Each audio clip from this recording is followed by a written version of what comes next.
Neville Goddard's secret to getting rich without lifting a finger begins where most people never look, within the silent chambers of imagination where wealth is first born. This is where everything changes, because Neville discovered that what you feel as real inside must one day take shape outside. This is how he replaced struggle with stillness, knowing that the creative act happens in consciousness, not through physical effort. This is where the unseen becomes the seen, as your inner movie writes the script that life obediently performs. This is how Neville could sit in quiet confidence, assuming the feeling of wealth long before it arrived. This is where you stop asking when it will happen and start living as though it already has. This is how belief becomes currency, spending itself through faith rather than labor. This is where doubt dissolves, replaced by inner assurance that imagination alone is the workshop of creation.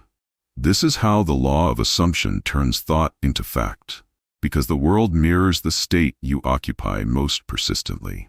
This is where Neville's calm certainty revealed the hidden mechanism behind all manifestation. This is how he proved that working hard is not the same as working consciously.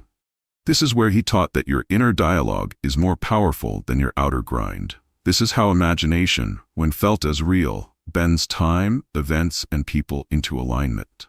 This is where he replaced hustle with harmony, finding that inspired rest creates faster results than exhausted action. This is how he lived from fulfillment, not toward it, letting life rearrange itself in perfect sequence. This is where the invisible hand of the subconscious does the heavy lifting that effort never could. This is how he used emotion as energy, transforming desire into reality by feeling its completion. This is where every mental image became instruction to the universe. This is how Neville turned imagination into an effortless force for prosperity. This is where you realize that wealth is never attracted, it is assumed until the world must reflect it. Now consider this. What if your own imagination has been waiting all along to take orders from your faith instead of your fear?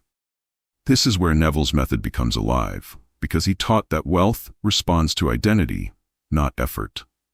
This is how he lived like a sculptor, shaping unseen substance with feeling until life displayed the masterpiece in form. This is where stillness is not laziness but supreme creative control.